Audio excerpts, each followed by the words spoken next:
All right, boys. Lock in. It's our core foundation, man. Grit. I'm fired up. I'm fired the f*** up, boys. It's bumping right now. It's got my juices pumping, boys.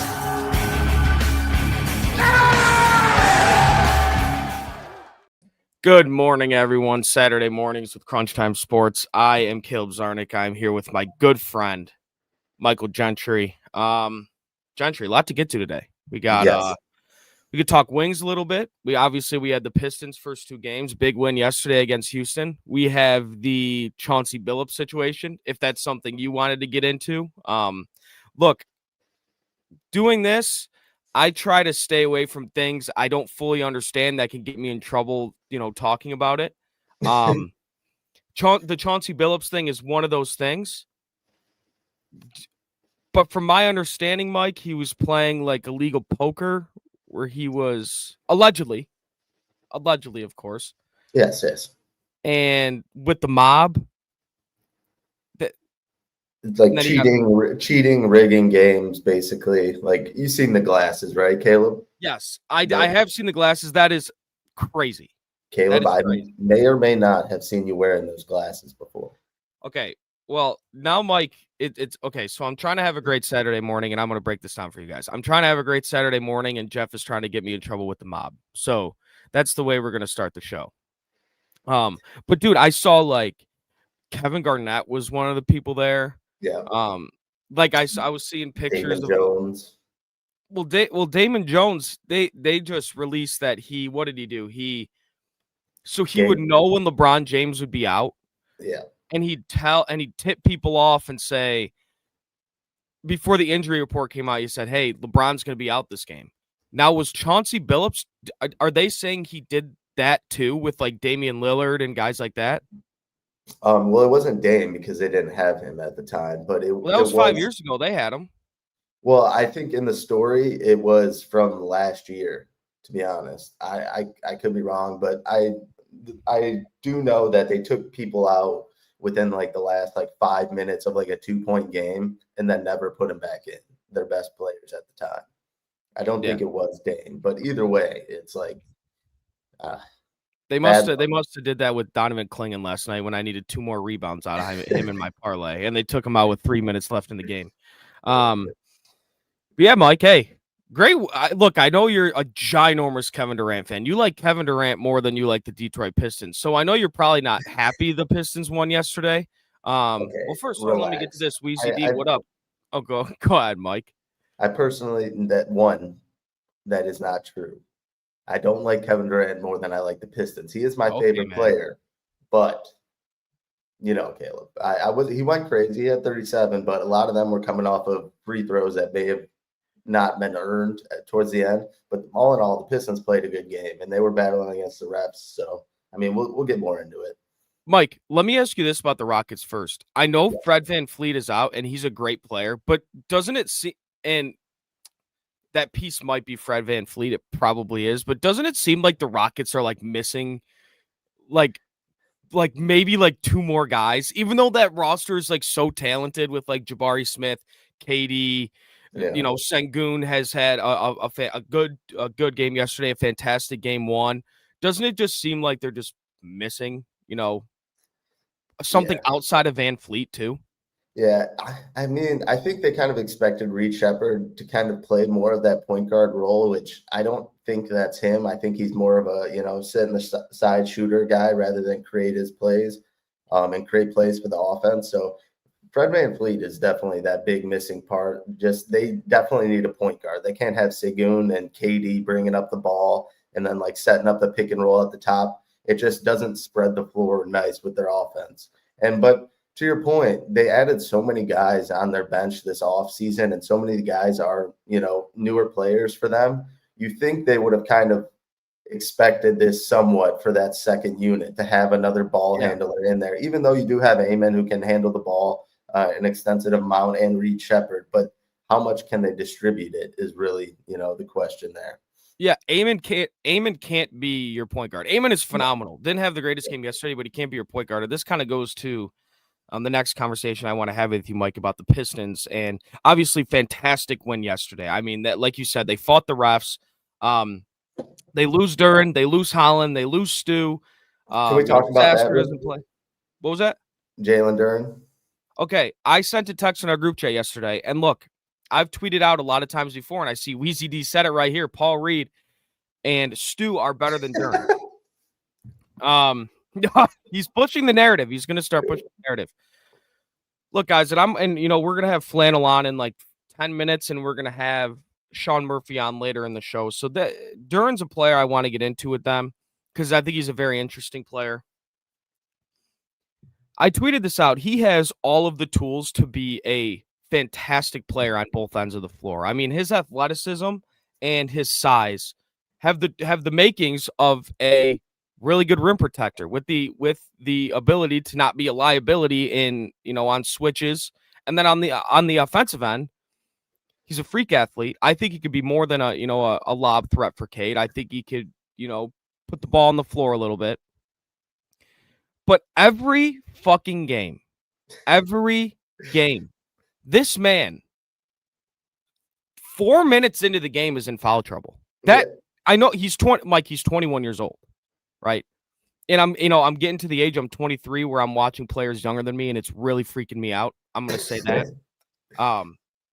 But if you're going to be our starting center and a key piece to what we want to do, you can't be in foul trouble early into games, and you can't get too texted. That play on Amon Thompson was dirty. Second one. You can't do that. I can understand the push, whatever, but you can't, knowing the situation you're in, you can't throw an elbow there. You just can't. I don't think it was dirty, and I don't think it was intentional for the most part. I don't know. It didn't really look like, I don't know. It didn't look too intentional to me. He looked like he was like picking his arm up and trying to go through, but like either way, it's just stupid. That's the best way to put it. It was stupid. And like you said, every first 6 minutes of the game, no matter if it's Jalen Duren or AT, and then, I mean, you even seen them with the bench unit, they just take the dumbest fouls and they get themselves in the worst situations so early. And then it bleeds into late in games too. And like you seen it yesterday. I mean, half of the lineup was fouled out or, obviously missing, but just not ideal. That's like the biggest growing phase I think this team is going to go through is like kind of learning how to control themselves in those moments and not taking stupid fouls because it's going to start hurting them more obviously in games. And we've seen it last year in playoffs too, when guys like Asor and JD even had to get subbed out early in the games, and it obviously didn't help.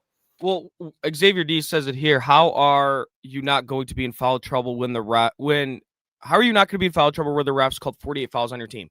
Okay, look, I don't want this to be me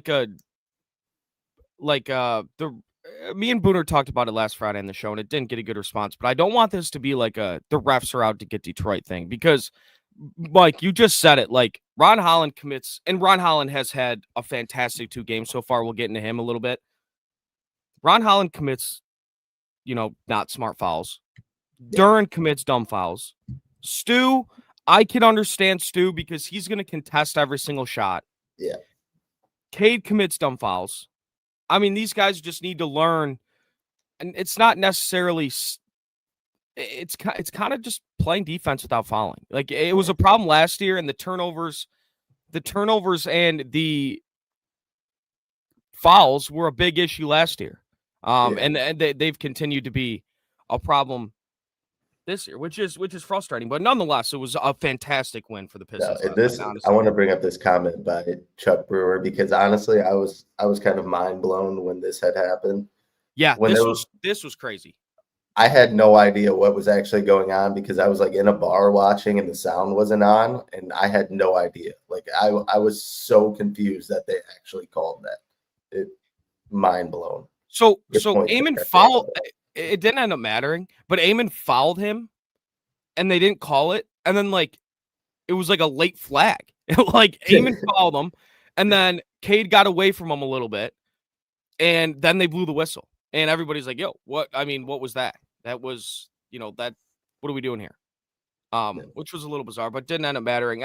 Facing a Rockets team that, I think me and you kind of pointed to the not the issues they have, but just that it doesn't seem like a complete team. Obviously, they're missing a point guard, but a team like that coming off a loss with that much talent and going on the road and beating them was a good sign for this for this team. And you sensed it a little bit where like they started to lose it a little bit, and then they just they pulled away, which is fantastic. Last night, getting into the box score a little bit, Duncan Robinson had a fantastic game after a terrible game one. He looks a lot more comfortable. 4 for 8 from 3, 17 points.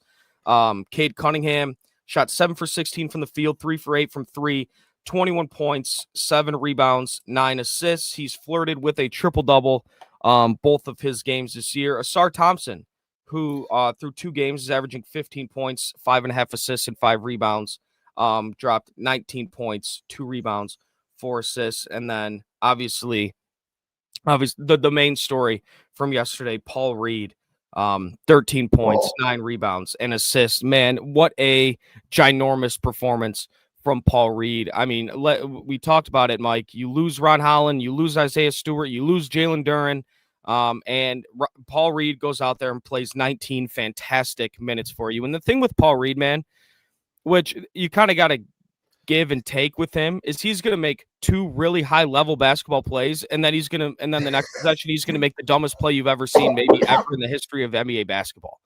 So that's something that Paul Reed is going to give you. But look, he gave you 19 fantastic minutes last night. He did, and without Paul Reed, you're not winning that game. He was +6 in the plus-minus category. Shout out B-Ball Paul.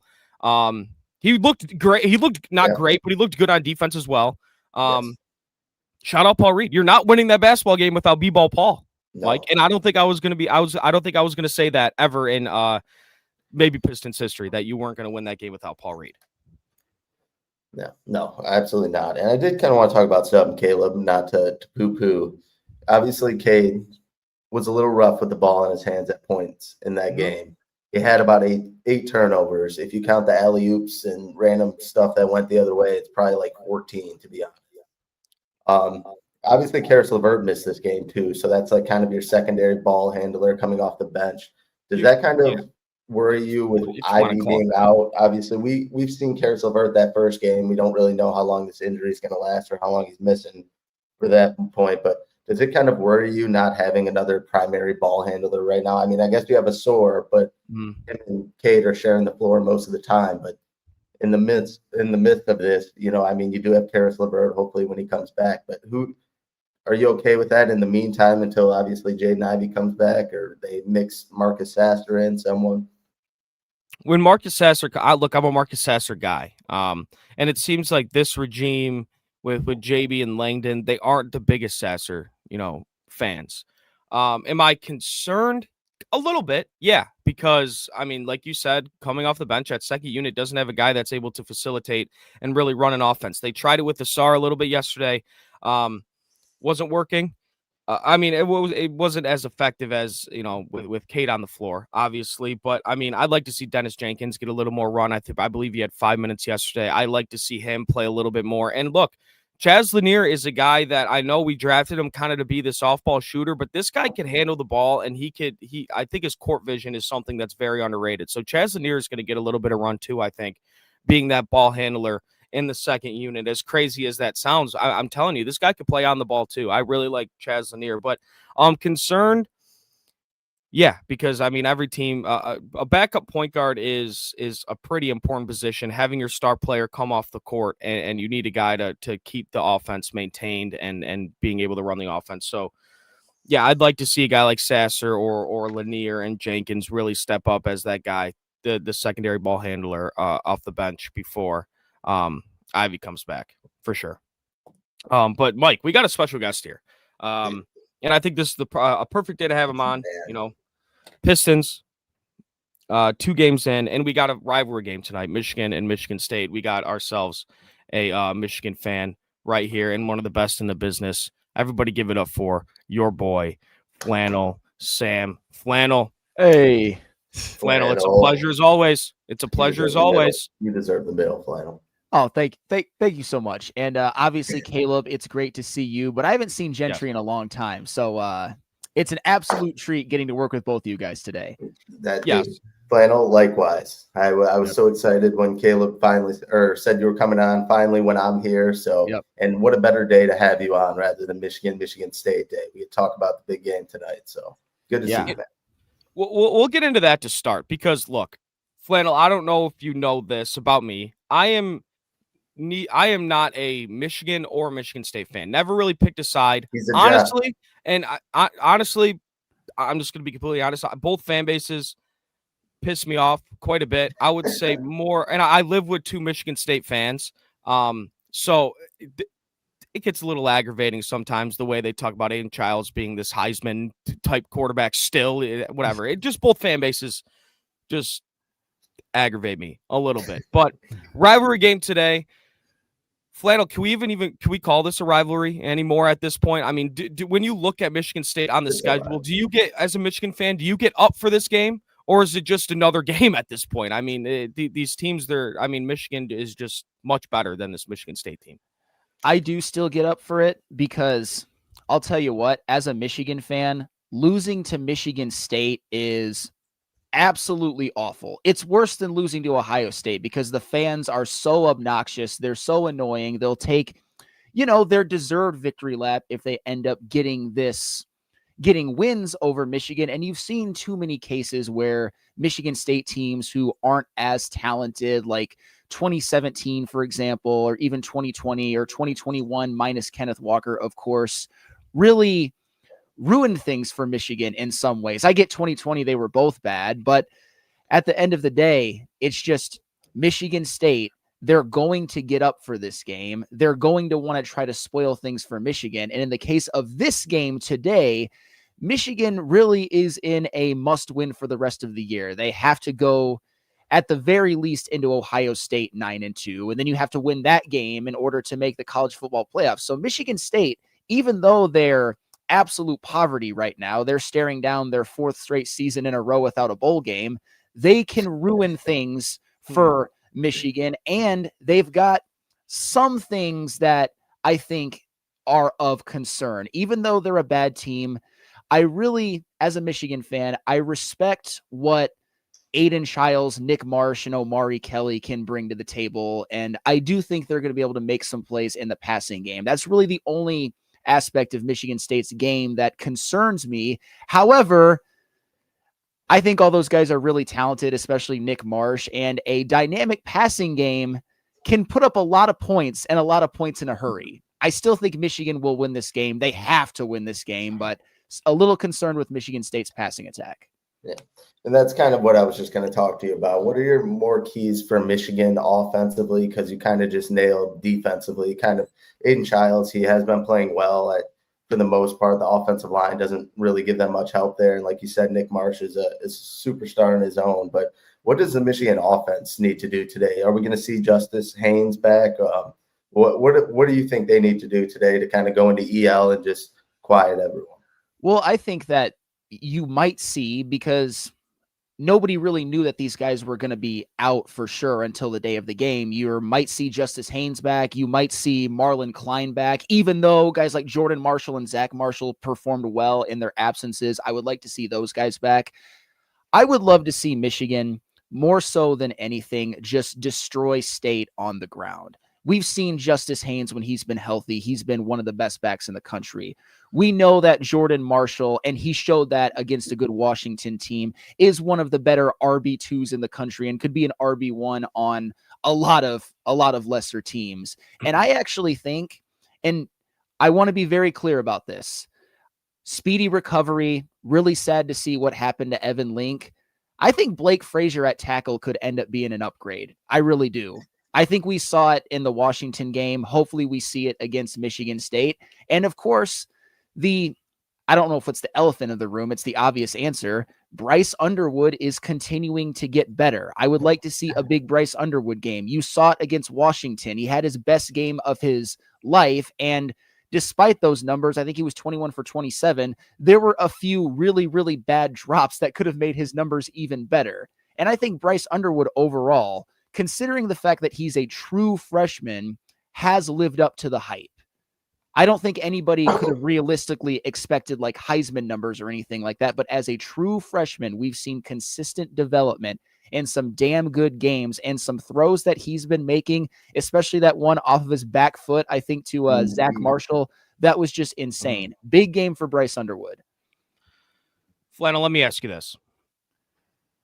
Me personally, I'm not the biggest Sharon Moore guy. Yeah, he's beaten Ohio State a couple times. I don't think Sharon Moore's the guy at Michigan. Obviously, I don't think Smith is the guy at Michigan State either.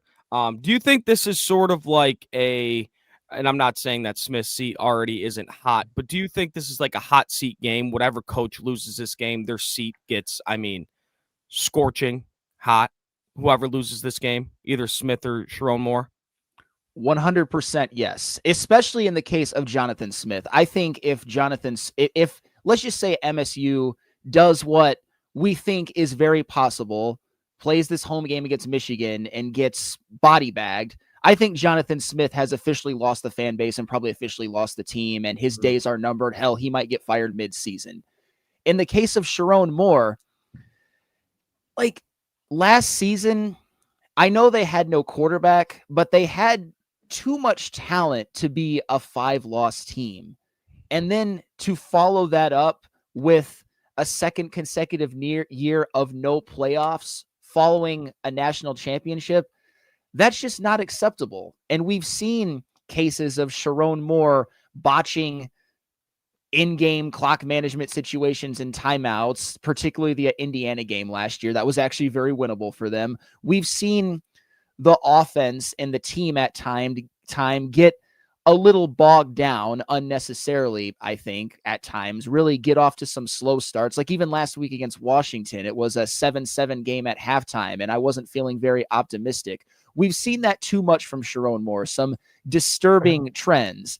Obviously, if Michigan continues to win and they go into Ohio State 9-2, I think his job is saved. If they beat Ohio State and go to the playoff and even win a game or two, of course, maybe it'll show some signs that he's growing as a head coach. But as of right now, if Michigan loses this game, their season is effectively over, and it's a second consecutive disappointing season. Cannot happen. And then Sharon Moore's seat is, in my opinion, scorching. I think even amongst Michigan slappies, like the media and whatnot, there would be a bit of a hot seat.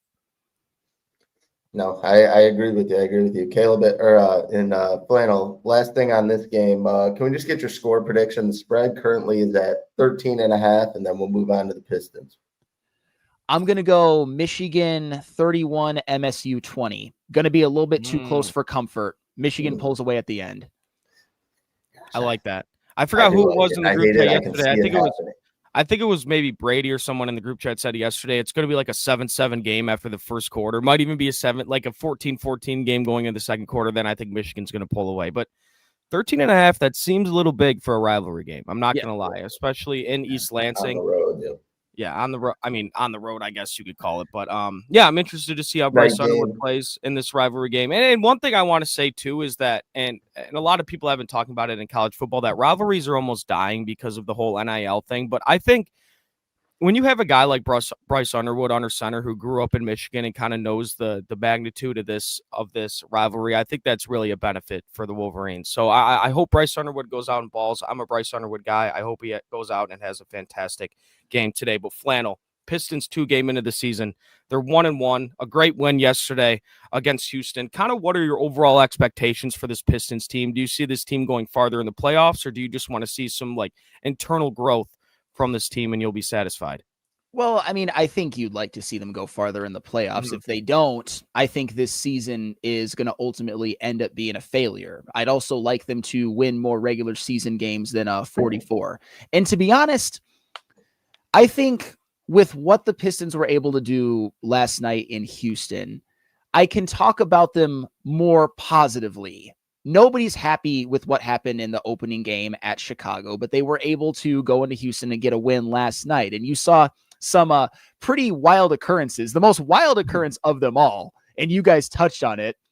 Paul Reed outplayed Alperen Şengün. Yes. If you'd have told me that before the game, I would have said that you were smoking crack, but I would have also said that's a guaranteed win for the Pistons, and it happened. You saw the Pistons hold Jabari Smith and Amin Thompson to bad offensive games as well. I think Asar Thompson has looked absolutely fantastic the first couple of games. He's actually been the Pistons' best overall player. And of course, in order for the Pistons to be able to meet those expectations and exceed them, you need to see more games out of Duncan Robinson last night than you saw in the first game. 17 points, 4 of 8 from behind the arc. That's exactly why you signed that man. And he did what he had to do last night. And with Cade Cunningham, obviously, Cade Cunningham, in order for the Pistons to meet those expectations, getting more regular season wins, advancing farther in the playoffs, he needs to be a bona fide MVP candidate. I don't think we've seen that yet. It's just these first couple of games. Obviously, he's been a little bit too turnover prone. He hasn't been ultra efficient, particularly game one. Game one, he wasn't efficient at all. He was actually very, very inefficient. Game two was a little bit better. But what we saw last night, something that I think is very encouraging, he did score 10 of his 21 in the fourth quarter. He made some big threes like midway through the third and had a couple of had a big bucket at the end of the game and sealed the game at the free throw line. Had a couple of big assists as well. Those are things that you need to see more from Cade Cunningham. You started to see last year, even when he's not having his best game, when it's time to close a team out, when it's time, when you have a chance to go into Houston and steal one, you go into the third quarter with a 1-point lead, you lead your team to finishing the job. And that's what Cade Cunningham did, but he does need to be better moving forward, and he will be. Yeah. And Flannel, I know you're a big Red Wings guy.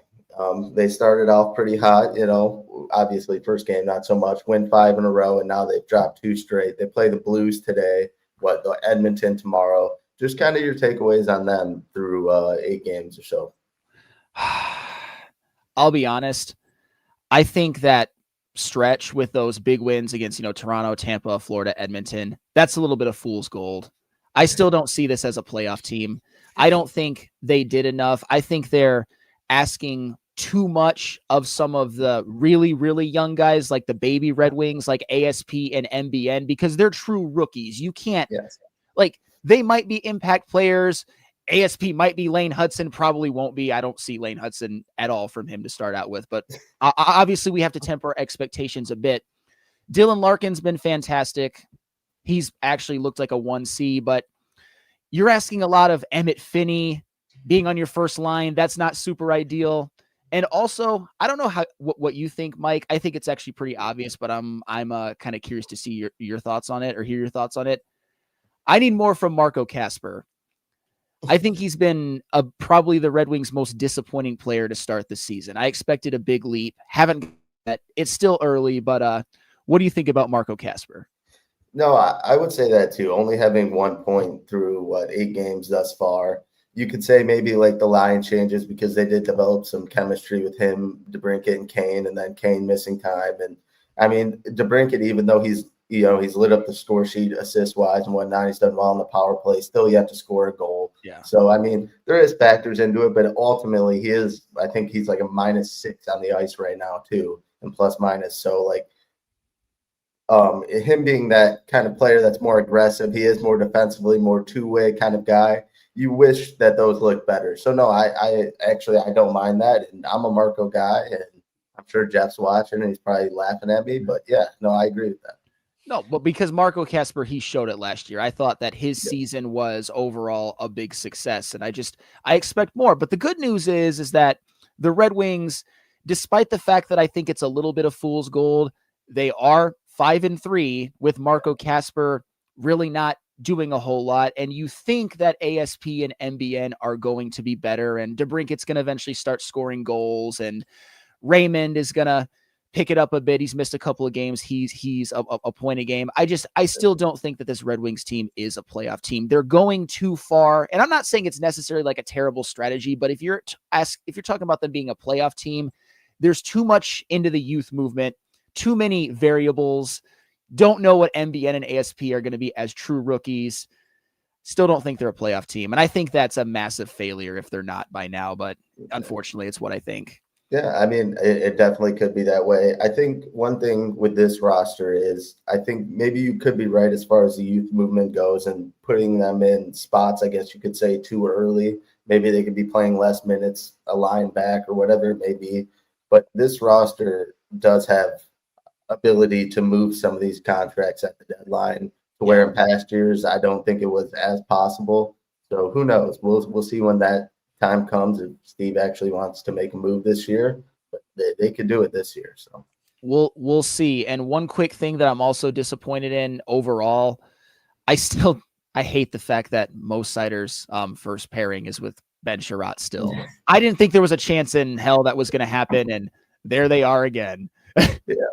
I they did play well in stints last year, and I think they're just juggling those defensemen right now and kind of seeing what works. But ultimately, I feel you. I'm the same way, and Sherratt's been good at points for us, and he's been really bad at points for us. So 100%. Yep. I do want to ask you guys this. Jomo Lion King in the chat. The goaltending is a little scary, but it's a long season. Obviously, they get Gibson in the offseason.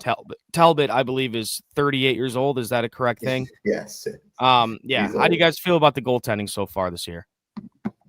I mean, I think John Gibson hasn't been good to start out with. Cam Talbot was, and then last night he wasn't.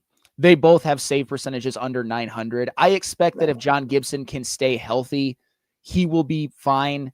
That's another positive, that the Red Wings have a winning record with John Gibson still not playing up to what his history says that he will be. But so far, I think the goaltending has been a mixed bag, with Gibson mostly bad and Talbot mostly actually good. He really helped the Red Wings get a few wins. He just was really bad last night. Yeah, pretty much same thing as Flannel said. From my end, I will say, like we kind of pointed out, the defense hasn't been great at times either. So as much as you want to throw the goalie in front of under the bus, rather, you got to look who's in front of them. So Flannel, I got one more question for you before we let you go. World Series yesterday, Toronto. What a win in Game 1. That is a huge win to pick up at home, and you just wipe the floor with the Dodgers. I mean, having a 1-0 lead in the World Series, that's a ginormous advantage.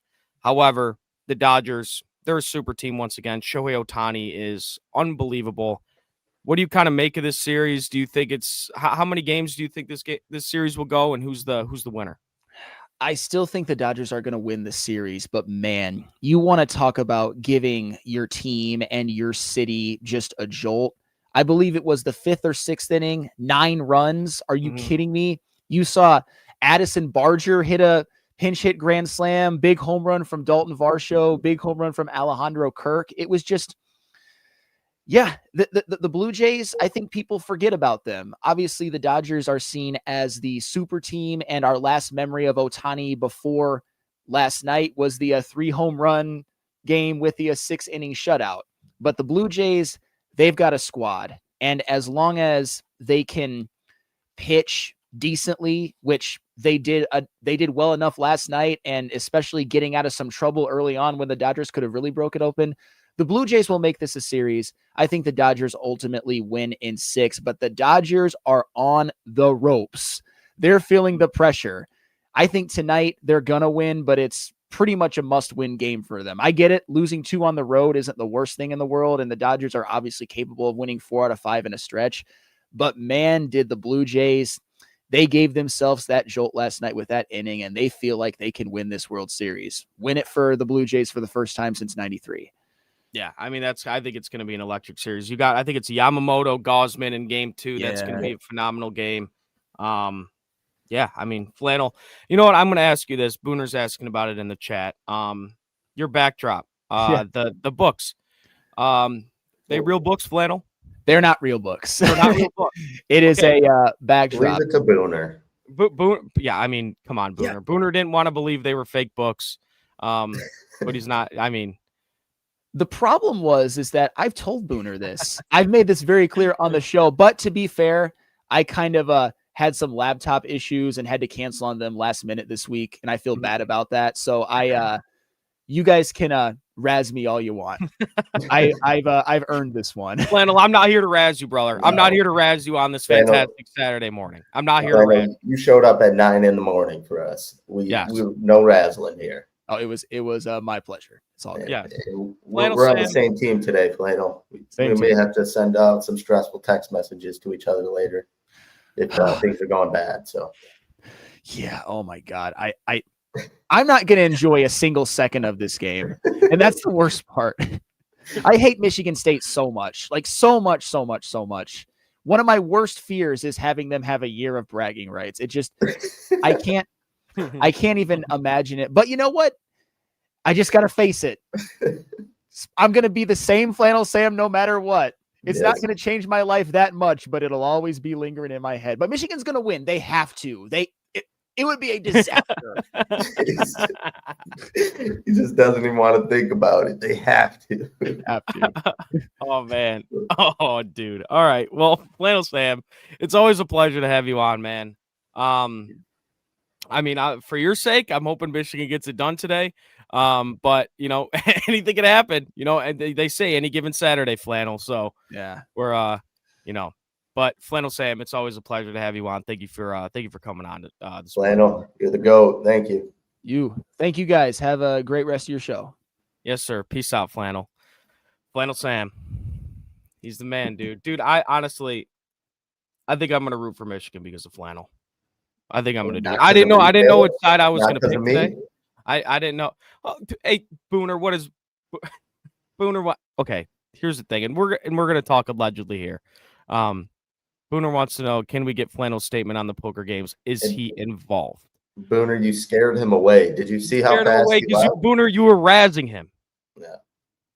He's got the feds on him, and you're going to ask him these questions when he's live, Booner? Okay, hold on. Can I get to this real quick? This is my boy. Michigan fans are so chill about their team. I think he's being a little facetious because of what I said about the Michigan State Spartans fans. I'm coming in from an unbiased opinion. Frank? This is Frank. Frank, my guy. I'm coming in, and Frank knows, and he's more than welcome to come in here and give his whatever. Look, I'm coming in from an unbiased opinion here. My fucking eye. Sorry, go. I've had more annoying conversations about football with Spartans fans than I have with Michigan fans. And I have said, I'm on record as saying, both fans annoy me quite a bit. But State fans, I'm not a Michigan fan, Frank, and you know this to be true. Not a Michigan fan. I'm a neither fan. We got him, Frank. We got him. Nope, you didn't get me. I'm not a Michigan fan, but today I will be rooting for the Michigan Wolverines because of my guy, Sam Flannel, because he got up this morning and did the show with us. So I will be rooting for the Spartans. But if Mike's mean to me at all today, if Booner's mean to me at all today, I'm the biggest Sparty of all time. But I don't even want to say, Mike, that this is going to be like, Booner, hey, you said I didn't say it, Booner, but Michigan fans, look, you guys aren't much better. You guys aren't much better. Can we, Unc, before you get out of here, can you? No, that's fair. That's fair. I agree. We have our days, and you know. But look, I will say this one thing about Michigan that one thing about Michigan fans that I think they get a lot of slack for is like how much they hype up Bryce Underwood. I think Bryce Underwood's that good too. So, I mean, wait, run that back. What did you say? One thing that Michigan fans get a lot of slack for is how much they hype up Bryce Underwood. And a lot of people are like, oh, they're saying he's the best freshman quarterback ever, blah, blah, blah, but he's done this, and this. He hasn't done shit. I think Bryce Underwood's really good. I think he's just a freshman, so he's playing like a freshman. You know, I think he's that good. But yeah. But Frank, I didn't mean to upset you here on this gorgeous Saturday morning. Yeah, Frank's gonna kick your ass after the show. No, I'm actually kind of afraid to leave my room because I think he might beat me up. Hey, do what you gotta do, Frank. All right, before I welcome in the guest to take my place in this last 20 minutes, chat, thank you. Caleb, let's have a Saturday. Let's welcome in the man, the myth, Sean from Half Court. Boys. Sean, what's going on, my man? What's going on? We're back. I mean, I feel like it's been forever since we've talked, and I'm excited. I'm excited for it. Pistons basketball is back, Sean. Pistons basketball is back in full swing, and if this is what the first week of the NBA season is, what the hell are we in store for? I mean, that is my question. I mean, this has been, obviously the opening night of the NBA was insane. We had that, 3 overtime game, whatever that was, with the Thunder and the Rockets. Then we have Wemby kind of living up to all of the hype. He is an unbelievable player. Sean, I'm going to open up with this real quick. Big win over Houston yesterday. I'm going to ask you a non-Pistons question here, just to start, because watching that Rockets team these past 2 games, and I know they're missing Van Fleet because of injury. What do you make of this Rockets team? They seem like, and I know Van Fleet's probably that piece they're missing, but they feel like they're missing a few things, and the offense at times just goes stagnant. I know they run that big lineup, and it works sometimes defensively, sometimes it doesn't. What do you think of this Rockets team so far? I think it's a very interesting team.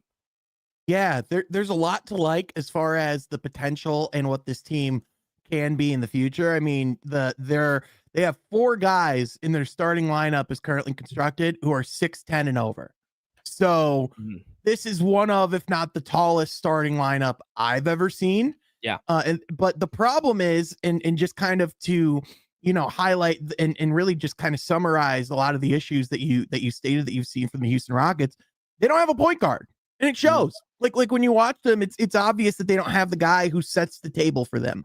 I mean, they have players who can set the offense. They have players who can bring the ball up, but all due respect to like Amen Thompson, your offense in a current state isn't going to be among the top in the league if he's the one that's setting the table for you. And look, you could say whatever you want about Fred VanVleet. He's certainly not. He certainly wasn't a superstar or wasn't like the same all-star level caliber Fred VanVleet, last year as he's been in years past. But you know what he is? He's a capable point guard. He is a capable playmaker, table setter, like getting his guys set up. And so, like you could just clearly tell, like, Reed Shepherd, who, was, kind of the, like one of, if not like the highest touted player out of last year's class. So like the guy who was kind of voted in the anonymous GM survey to be like the most likely to succeed from that class. I haven't found him to be very impressive. In fact, like if you watch, especially that first game against Oklahoma City, like he was getting targeted like all hell on the defensive side of the ball. So obviously it's still 2 games in. You want to give that team the benefit of the doubt. I wouldn't, they're 0-2, and I don't think it's the end of the world, because one of those games is a double overtime, absolute certified classic against the Oklahoma City Thunder. So yeah, I'm curious. I'm personally really excited to continue and like curious to watch that team develop and evolve as the season goes on. I mean, not very often are you going to have Kevin Durant score 37 points and it result in a loss. Yeah, I think a guy like Jabari Smith is a guy like he like we could talk about the X factors on the Pistons, like the Ron Hollands, the Durans, the Asars, the even Ivies. I think Jabari Smith is that guy for them. Like if Jabari Smith can get going and be that number 2 alongside, or I guess number 3 with Sengun and KD, and Jabari Smith can be a guy that could put up 18 points for you a game, I think that's going to be huge for the Rockets. But yeah, Sean, Pistons 1-1, that fantastic win yesterday over Houston. They had to fight some adversity. They lose Ron Holland, they lose Isaiah Stewart. They lose Jalen Duren. We'll get to Duren here in a second. Great game from Paul Reed, but we still see some of the things from last year, the issues, the turnovers, the fouls, stuff like that. But we also saw some great things. So going into this season, what do you think the biggest strength is the biggest strength and the biggest weakness of this Detroit Pistons team? Yeah, I think the biggest strength and like the number one positive that you take away from a win like last night is the culture and the identity still there in full swing. I mean, this is a team that, fights like hell on the defensive end, that understands the, like they can bring that intensity night in, night out. And you have a, there is a depth of players that can come in and step up individually. I mean, when, one of the biggest concerns about this team has been about second unit production, especially on a scoring standpoint, they've had at least 35 plus, bench points, because of guys like Ron Holland, because of guys like Isaiah Stewart, because of guys like Paul Reed, who came in and played as well as he did in Houston last night. There's a lot to like as far as, the upside and the upward trajectory. I mean, like Cade Cunningham hasn't even played a good game yet. And, they went and played as well as they did last night. And if you're looking at like, what are like some of like the glaring issues? I mean, obviously turnovers are a thing, that you want to see them work on. Cade had 8 in particular last night. In part, I think that's, because of the length and some of the unique challenges that like Atari Eason, provides, like that. It's just, that's a very difficult team to go up against. So, almost like chalking it to like the length, second game of the season, but nonetheless, turnover is definitely something you have to work on. Number one glaring issue though, in the first 2 games and, just in general, for the love of all that is good, Caleb, this team has got to stop fouling, man. I mean, it is an insane amount. They've committed 60 fouls in the first 2 games, and that's not counting technicals, that's not counting ejections, that's not counting flagrants. And like when you talk about that many fouls, like I understand this is a team that's physical. It's a team that, that wants to play, really hard, but game 1, they matched their high of fouls from last season. And then this year they went and last night they went and exceeded it. So if this team wants to, reach the, like the level that they want to, and especially like if a guy like a Jalen Duren, which I know you said we'll talk about, and like if he wants to get paid what he thinks he deserves to get paid, you got to be able to stay on the court. And it's as simple as that.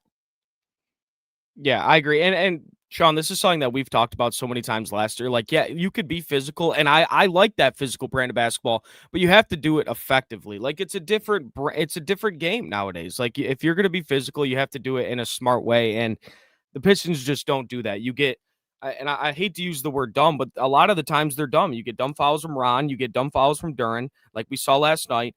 Stu, I give Stu a slack because he's going to contest every shot. That's just the guy Isaiah Stewart is. You get dumb fouls from Cade, Asar Thompson. I mean, these guys are just so important for us. And in games like that, you want everybody to be on the court. But if you're going to keep committing those fouls and put your team in a bad position, it's not going to be good in the long haul. But Jalen Duren, Sean, yesterday gets a technical and then a flagrant on basically back-to-back plays.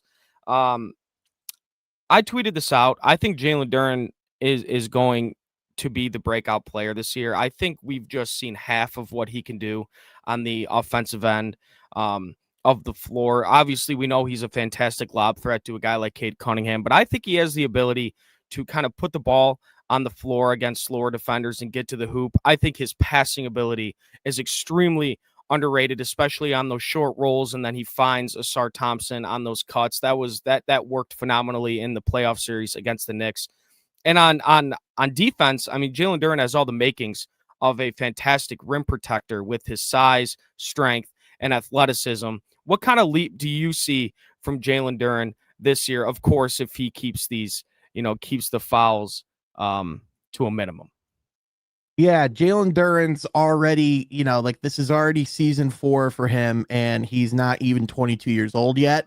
So, the sheer ability and the potential for, for growth is most certainly there. I think, to your point, the offensive game is already come into the league relatively polished, especially for a big man. And I think there's a lot of opportunity, to continue to put ball in his hands and to take advantage of his playmaking and of his passing and all of those different things. I think all of that is well and good. I just don't think any of that matters if you can't stay on the court.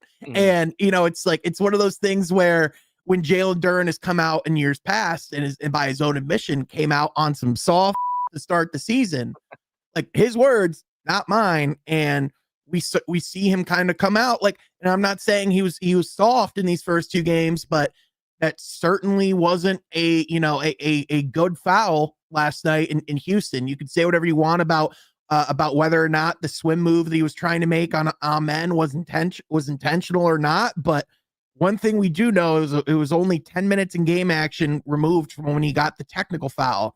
against Amen. And then, the problem is whether those fouls are intentional or not, they're still called flagrant 2 if it meets that level. Yeah. So, with Duren, a lot of it really is just the basketball IQ stuff and like really just knowing where to be and when on defense, because I think that's, if you want to talk about why he gets in foul trouble so often, I think that's the catalyst right there. I think a lot of times he catches himself out of position, and why a lot of these guys draw fouls is because you're trying to overcompensate. You're trying to make up for that mistake.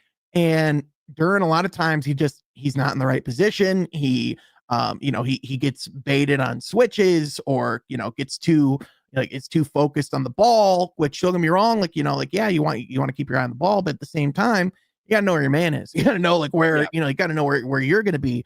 And I feel like one of the big shining examples of that was just how Nikola Vucevic looked like he was in all-star form. He always kills the Pistons, man. He always kills the Pistons. It's so frustrating. Right, but you know why he always kills the Pistons? Who's guarding him? Hey, you're right. You're right. Who's guarding him? Every time. Right.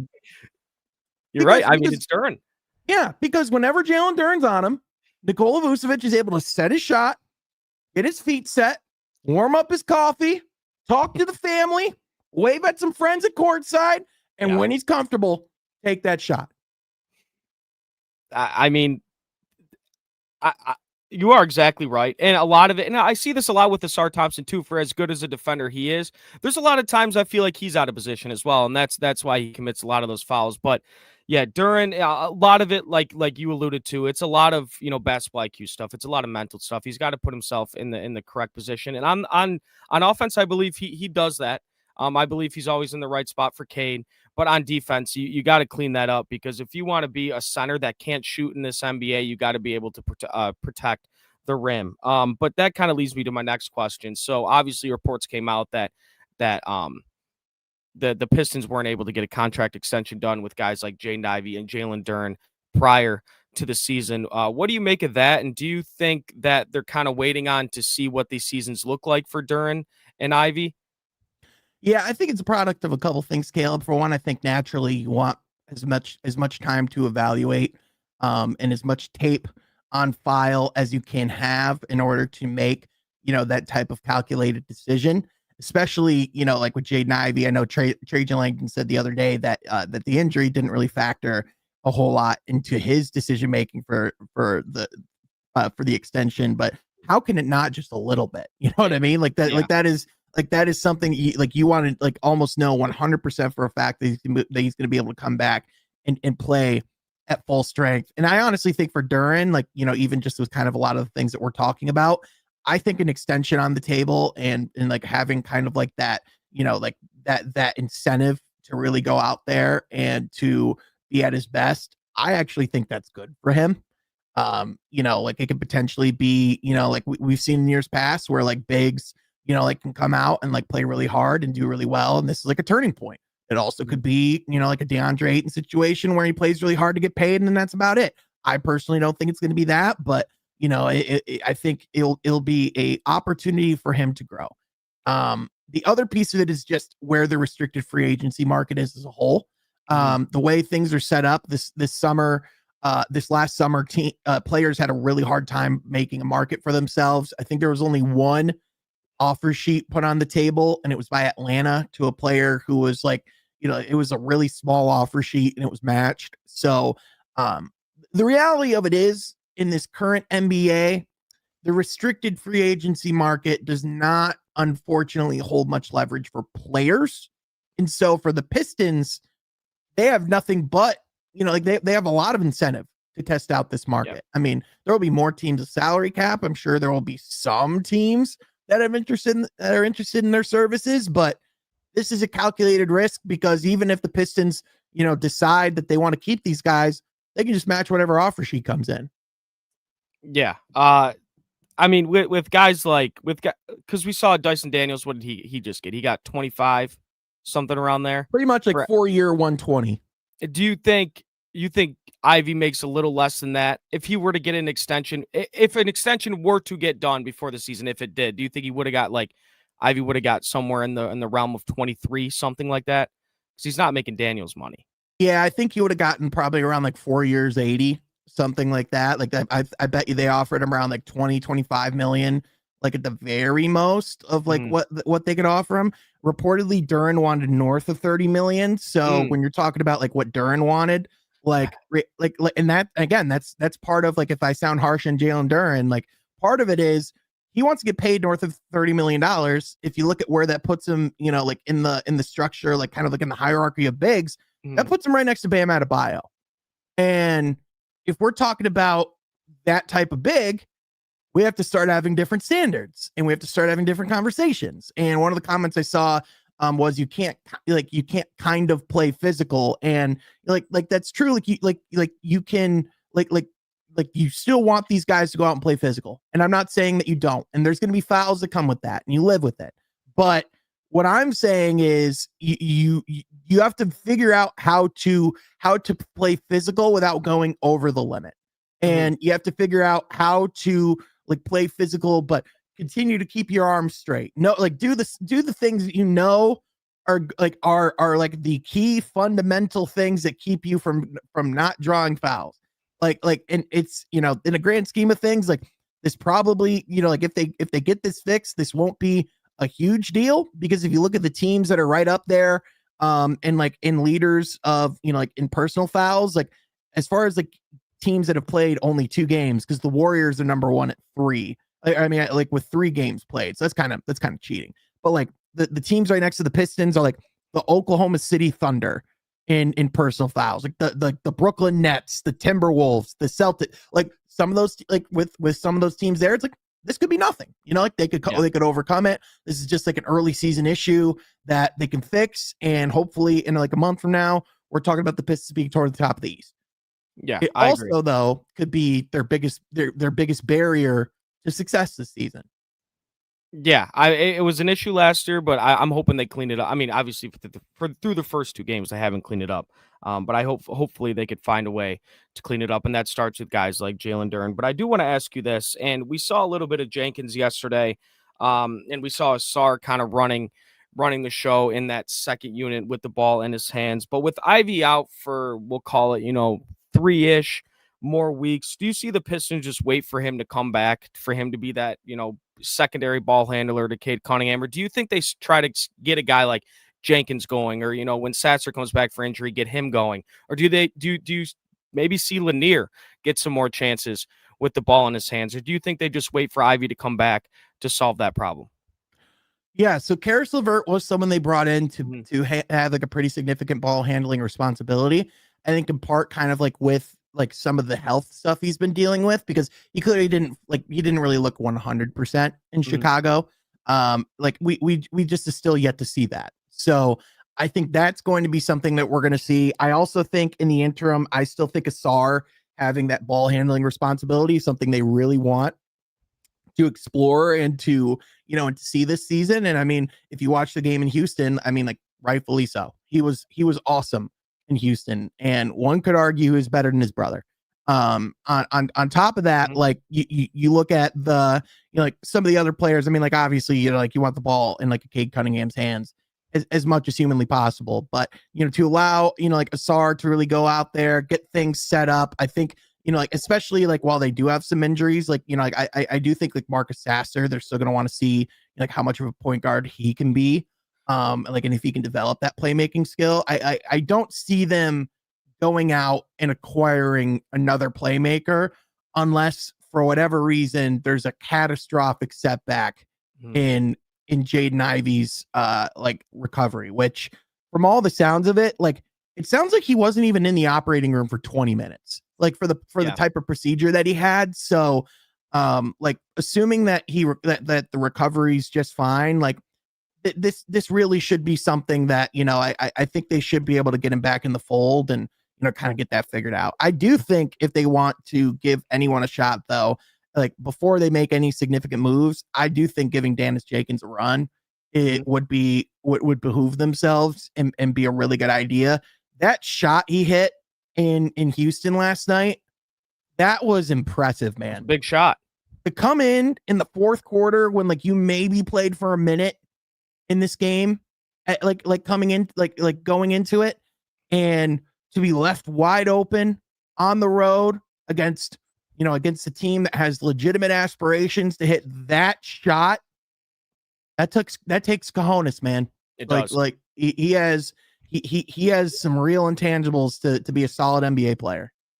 He does. And I think you bring it up. I think it's the Asar Thompson, on the ball experiment. I think it's really interesting. I look back at a game last year, ESPN, where Cade Cunningham was out and Asar Thompson was running the offense as the one with Cade Cunningham out against the 76ers, and he looked phenomenal. So if we could see more of that out of Asar Thompson, being another player on this team that could handle the ball, I think that's going to be huge for the Pistons. But before I let you go, Sean, I just want to hear your overall kind of expectations on the season for the Pistons. And I guess my question is what would have to happen this season for you to be satisfied with the Detroit Pistons 2025-2026 season? Yeah. So I think I know the expectation was kind of laid down from ownership that they want to see the Pistons advance in the playoffs. That's kind of the next step that they'd like to see from this team. And I think, when you're talking about a successful season, to me, I think a great season would be home court in the first round. And especially if you advance around into the playoffs. With where this Eastern Conference is as far as the what it is, but also what it isn't in terms of the overall strength and the quality of it. This is as up for grabs of an Eastern Conference as we've seen. And I've kept throwing this out here because it's just true. Would any of us truly think it'd be that crazy if this team somehow made the Eastern Conference Finals? If a couple chips fell where they did, mm-hmm. There would be a feasible path. I'm not saying they're going to get there. I'm saying an injury or two, a trade or two, any types of those developments that can happen. We don't know what this team will look like in March, but if the chips fall in the right place, a conference finals run is not out of the question for this team. So, I think obviously, still 2 games in. So, I think you want to see continual growth and success from a guy like a Ron Holland. I think another piece of what would feel successful is that you identify tangibly your core moving forward. I think Trajan, one of the big pieces is last summer, he had to come in, he had to essentially build out his organization from scratch, fill his front office, his coaching staff, all these different things. This summer was really one of the first times he's really been able to sit back, truly evaluate in the building as well as on the court and all those different things. So by February, I think Trajan Langdon's going to have a really good idea of who he wants to move forward with and who doesn't. And I think from there, I wouldn't be surprised if by that point we see a trade be made, because another, to wrap back to that salary conversation, another reason why it's beneficial to have not signed a Jaden Ivey and a Jalen Duren yet is that's a potential combined $60 or $70 million in salary in future seasons that you don't have tied up. And you have to think about beyond this year's salary cap when you're making trades or significant franchise altering moves like the Pistons are, being asked about making. So I think that, again, it's going to be a really fascinating season.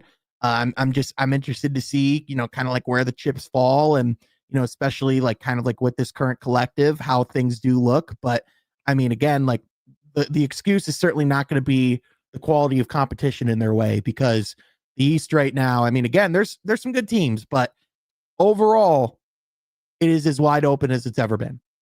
Yeah, sure is. Sean, this is going to be a fun season with the Detroit Pistons. I mean, I'm excited to have you on as much as you want to come on. I mean, absolutely, man. Sean, chat, I'm telling you right now, this guy, Sean Murphy, is one of the best in the business. Make sure to go follow him at Sean Half Court, and make sure to go tune in to From Half Court.